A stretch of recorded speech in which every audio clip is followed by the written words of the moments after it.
सुधा शादी के बाद से ही लंदन वाली हो गई थी। छोटे भैया की शादी उसकी शादी के बाद ही हुई थी। शादी में वह आ नहीं सकी, पर छोटी भाभी का पब्लिक रिलेशन भी माशाअल्लाह। अपनी होने वाली ननद को कहाँ से और कैसे कई फ़ोन शादी से पहले ही कर मारे। और दीदी, प्यारी दीदी, छोटे भैया की शादी से पहले ही बड़ी सगी, बड़ी अपनी हो चुकी थी। तब तक दीदी उसके बच्चों आदि के जन्मदिन की डायरी में नोट हो चुके थे। सुध दीदी की मैरिज एनिवर्सरी का ग्रीटिंग कार्ड भी पोस्ट कर चुकी थी। यही नहीं, छोटी भाभी की एक एयर हॉस्टेस फ्रेंड सुधा दीदी से मिल भी आई थी लंदन, और उसके लिए पहला पैकेट उसे ससुराल की देहरी तक पहुंचने से पहले ही मिल गया था। बड़ी दीदी पूनम यानी कि भाभीियों की बड़ी ननद का वर्चस्व घर में प्रधानमंत्री से कम नहीं है। घर के सारे फैसले वही करती है आज तक। बड़ी भाभी ने पैंतरे देखे उसके शुरू में।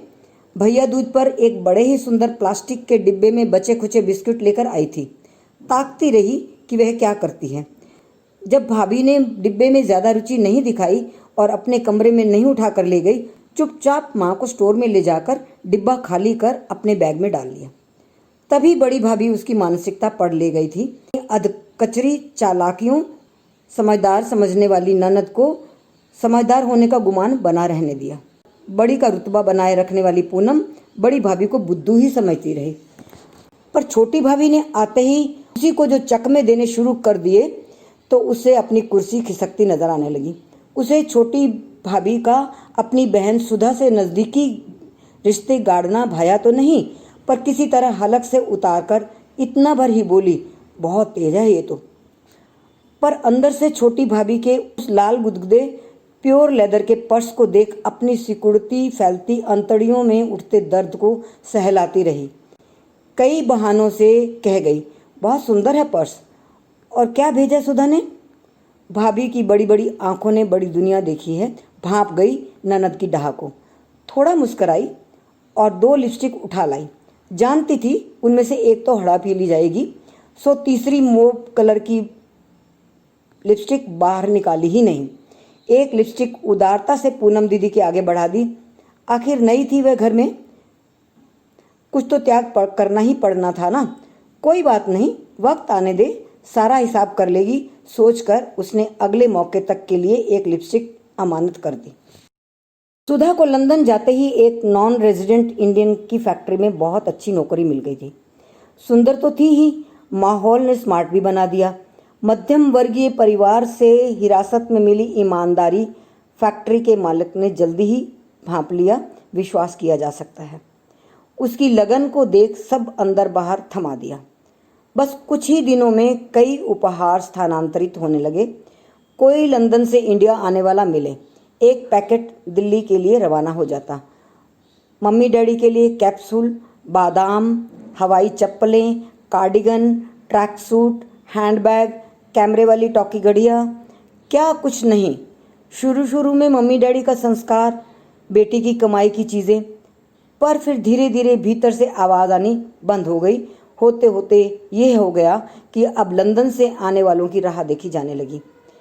सुधा का मालिक मेहरबान तो था ही, उसका अहमदाबाद में ऑफिस था।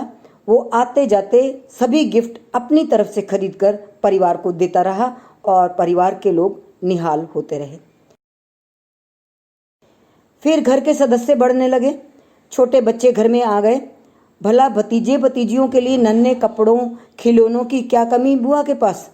नन्हा शानू पैदा हुआ तो एक पैकेट सिर्फ शानू के लिए आया। छोटी टीदिंग की निपल बॉटल, पैंटीज, टॉवल और छोटी छोटी कई ड्रेसेस। छोटी भाभी तो निहाल ही नहीं, जननी के गौरव से भी अभिभूत। कितना महत्व मिला। ये कोई छोटी सी बात नहीं थी, खास तौर पर पूनम दीदी को मात देने के लिए एक बड़ा हथियार। अब उसे समझ आ गई, विदेशी ननद को तो भतीजे की दुहाई ही बहुत है। शानू बुआ बोलने लगा है, शानू कहता है बुआ से फ़ोन पर बात करनी है, शानू को मिक्की जैसी गन चाहिए, कहता है बुआ लाएगी, और क्या क्या। और आज तो सुधा बुआ आ रही है। अब सवाल ये है कि एयरपोर्ट पर कौन जाए। गाड़ी तो एक, वह भी मारुति, चलाने वाला तो जाएगा ही, सो बड़े भैया का जाना तो पक्का। मम्मी डैडी अपनी बेटी को रिसीव करने कैसे नहीं जाएंगे? अब ज़्यादा से ज़्यादा 2 जन और जा सकते हैं। सो अभी तो शुरुआत ही है, एयरपोर्ट कौन चले। जब कोई सॉल्यूशन निकलता नहीं दिखता, छोटी भाभी को अपनी प्यारी ननद बीना दीदी की याद आ गई। वह फ़ोन मिलाने लगी। दीदी, आप लोग सुधा दीदी को रिसीव करने किस टाइम निकलेंगे? गाड़ी इधर से घुमा लो तो 1-2 लोग आपके साथ भी चल सकते हैं। शायद कोई बात बन गई लगती है। छोटी भाभी को ननद से ग्रीन सिग्नल मिल गया है, जो फटाफट तैयार होने लगी है। सुनिए, दीदी इधर आ रही है, मैं और आप दीदी के साथ चलते हैं। बच्चे भी कहाँ रुक रहे हैं, पर अब जल्दी कर लो, जीजा जी गाड़ी निकालने ही लगे हैं। छोटी भाभी अपने पति को गुहार करके बोल रही थी। एक अच्छा खासा मजमा लग जाता है एयरपोर्ट पर जब सुधा को आना होता है। फिर सवाल उठता है, एयरपोर्ट के अंदर कितने लोग जाएं? वहाँ भी सब जाएंगे, छोटे भी बड़े भी। गिनती शुरू, कितने टिकट खरीदे जाएं? जीजा जी जेब में हाथ डाल आगे बढ़ने लगते हैं तो रोक दिए जाते हैं। जीजा जी ठहरे दामाद, उनसे खर्च नहीं करवाना। डैडी मम्मी, फिर डैडी मम्मी, उनके साथ 2-2 बेटे। अब बड़े भैया के रहते छोटे भैया ये काम कैसे करें? बड़े को बुरा लगेगा ना। सो बड़े भैया अपना फर्ज निभाते हैं। उनका पर्स हल्का हो जाता है पहले ही दिन। सुधा को देखते ही सब चारों तरफ से घेर लेंगे। कितने सगे, कितने मीठे, सब के सब। एक नज़र सुधा की ड्रेस पर तो दूसरी हाथ में पड़े रंगीन बैगों पर। हाथ के बैग तो प्रायः सुधा छोड़ ही जाती है, किसके हिस्से में आता है यह देखना होता है। पिछली बार तो उसकी नगों वाली घड़ी एयरपोर्ट से ही उतरकर पूनम दीदी की कलाई पर पहुंच गई थी। देर क्यों लग रही है बाहर निकलने में? लो, आ गए सब लोग बाहर। सुधा ने आकर बताया, उसकी एक अटैची नहीं मिल रही, खोजा जा रहा है, कल आने को कहा है। अटैची तो आ ही जाएगी, यह तो एयरपोर्ट वालों की रिस्पॉन्सिबिलिटी है, बस टाइम लग जाएगा। फिर इंडियन कस्टम, बाप रे बाप, करप्शन से भरा, और देर इतनी लगाएंगे कि जैसे सारी दुनिया की ईमानदारी इन्हीं की इंस्पेक्शन से भरी है। और फिर बाहर निकल आने पर थैंक्स गॉड के साथ सुधा तो रिलैक्स हुई, पर बाकी सब परेशान। क्या होगा अटैची में? हमारे गिफ्ट तो नहीं थे उसमें। ऐसा भी हो सकता है कि कुछ लोगों के गिफ्ट उसमें रह गए हों और कुछ के उसमें आ गए हों। तब तो और भी बुरा, पता नहीं किसका गिफ्ट मारा जाए। वैसे तो सुधा ऐसा करेगी नहीं, सबको बराबर देगी चीज़ें, पर उसे वैसा कोई करने देगा तब ना। सबसे पहले तो पूनम ही सब चीज़ें खुलवा कर देखेगी और अपनी पसंद की छांट लेगी। लाख बताती रहे सुधा कि कौन सी स्कर्ट किसके हिस्से की है, पर पूनम दीदी की बेटी दीपा के हिस्से के 2 सेट होंगे तो 3 तो वह ले ही जाएगी, वह भी अपनी पसंद के। पिछली बार बड़ी भाभी को जो लाल स्वेटर मिली थी, दीपा ने बड़े स्टाइल से, सुधा मासी यह तो मैं लूँगी, बड़ी भाभी को स्वेटर मार ली थी। बड़ी भाभी ने भी ये कहकर कि उसके पास रेड कलर बहुत है वापस कर दी, पर किसको फ़र्क पड़ा? तब सब तो अपने दाव खेलने में लगे होते हैं। गाड़ियां सरपट सड़क पर दौड़ने लगी। बातों को सिलसिला जारी है। एक का पहला वाक्य खत्म होता तो दूसरा आदमी ताक में रहता, उसको दूसरा वाक्य बोलने नहीं देता और लपक कर बात का रुख अपनी तरफ घुमा लेता। इस सारी प्रक्रिया में ये बात स्पष्ट हो गई कि जो अटैची हीथ्रो एयरपोर्ट से नहीं आई, सभी गिफ्ट उसी में हैं। ये भी तय हो गया कि कल सुबह फिर कस्टम पर आया जाएगा और कंप्लेंट लिखाई जाएगी। इस काम में किसी की क्या खास रुचि हो सकती है? अटैची थोड़ी ही मिल रहा है हाथों हाथ। सो बड़े भैया और सुधा आ जाएंगे और फॉर्मेलिटी कर ली जाएगी। सो आज के दिन तो सिर्फ कुरेद कर पूछा जा रहा है कि किसके लिए क्या लाया गया है, पर हे भगवान, ये अटैची मिल जाए सही। खैर, घर में गहमा गहमी तो हुई ही। दोनों बहनें सांझ ढलते तक जमी रहीं। जब तक देखा सुधा की तो नींद ही पूरी नहीं हो रही। दोनों बहनें रात तक विदा हो लीं। छोटी भाभी ने तो ना कोई काम करना था न किया, डटी रही पूरी मुस्तैदी के साथ ननद के इर्द गिर्द। शानू बुआ की भेजी ड्रेसेस में खींची फोटो दिखाओ। शानू की शक्ल तो बुआ से कितनी मिल रही है ना। बड़ी भाभी थोड़ी देर बैठी तो सुधा की आंखें उन्हें भी देख उठना चाहा, पर बाकी सब में से ना कोई हिले ना डुले। फिर बैठ जाती, ये सोचकर कि सुधा जाने क्या सोचे, वही क्यों उठकर जा रही है। सुधा थी कि मुस्कुराकर हूँ कर रही थी।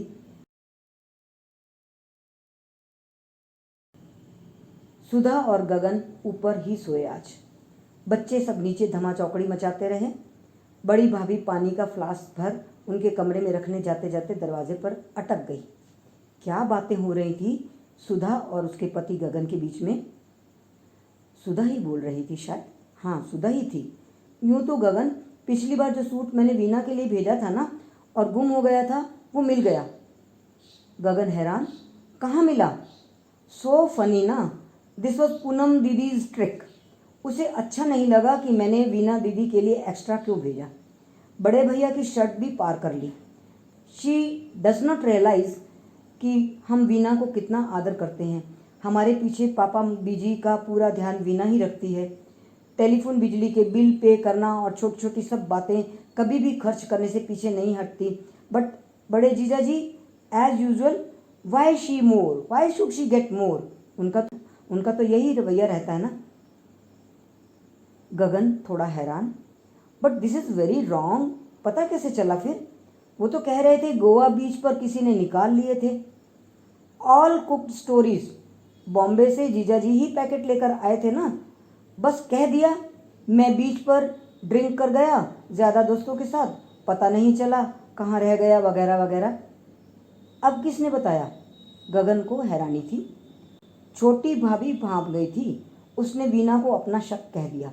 इस बार तो वीना ने भी कमाल किया, निकलवा कर रही सूट, फिर बड़े भैया की शर्ट भी निकल आई। भैया का तो इतना मूड खराब कि पूछो मत। मम्मी बता रही थी कि भैया ने मम्मी को भी गुस्सा किया और कह दिया लिख दो सुधा को, यहाँ कुछ मत भेजा करें, हमें तो शर्म आती है इनकी हरकतों पर। गगन बौखलाया, my god, why these people behave like this?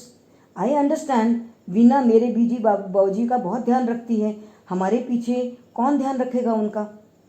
इसलिए तो मुझे गिफ्ट चुनने में इतनी टेंशन होती है। यहाँ आते ही कीमतें आंकनी शुरू कर देते हैं सब। 2 दिन इन सबके सुलटाने में लग जाते हैं। बड़ी भाभी ने इतना सुना और फ्लास्क लेकर वापस लौट गई। सुबह नाश्ते की टेबल नीचे लगी। सबकी छुट्टी रही आज। सबको अपने अपने गिफ्ट याद हो गए थे। अब सभी आए नहीं थे। आप तो दीदी इतना ले आती हो ना, एक एक जने के लिए 4-4 गिफ्ट। कितना खर्च कर दिया आपने तो। सुधा का चेहरा पुलकित हुआ। उसे अच्छा लगा सुनकर। अरे फिर क्या हुआ, मैं तो वहाँ आप सब लोगों के लिए तरस जाती हूँ ना।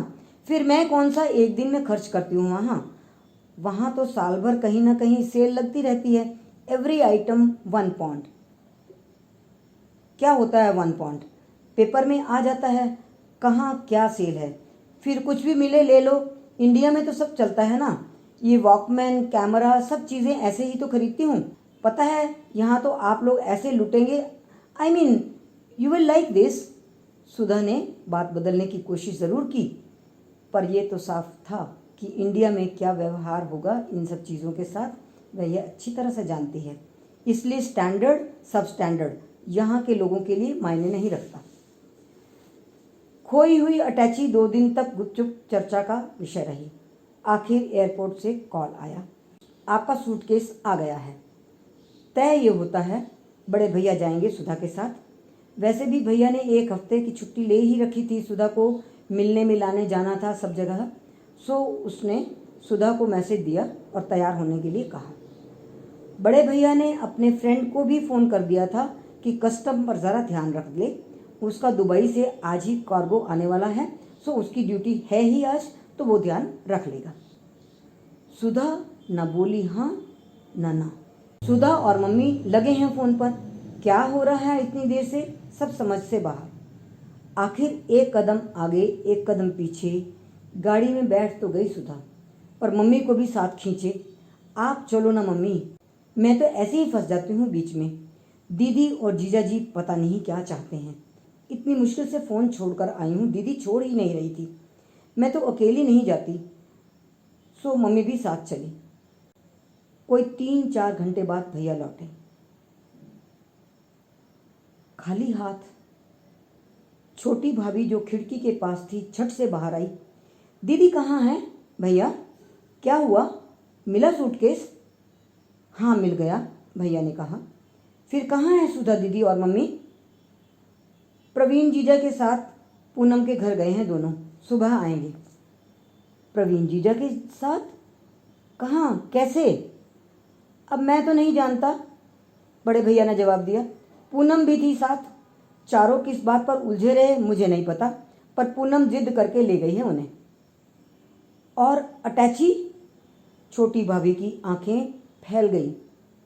वे तो साथ ले गई है, पर अटैची ले जाने की क्या जरूरत थी? भाभी से रहा नहीं गया। छोटी भाभी अवाक। बड़े भैया भला क्या समझें, धीरे से बोले, जब दोनों उधर ही जा रही थी तो ये ले गई अटैची। मैं कैसे कहता कि मैं ले जाता हूं, मुझे क्या करना था? पर उसमें तो सबके गिफ्ट थे भैया, अटैची वहां क्यों ले गए भला? छोटी भाभी मायूस। बड़ी भाभी बालकनी में खड़ी छोटी भाभी की परेशानी देख मुस्करा दी। मन मन भारी हो गए, अपने पाँवों को घसीट बड़ी मुश्किल से भीतर पहुंची छोटी भाभी।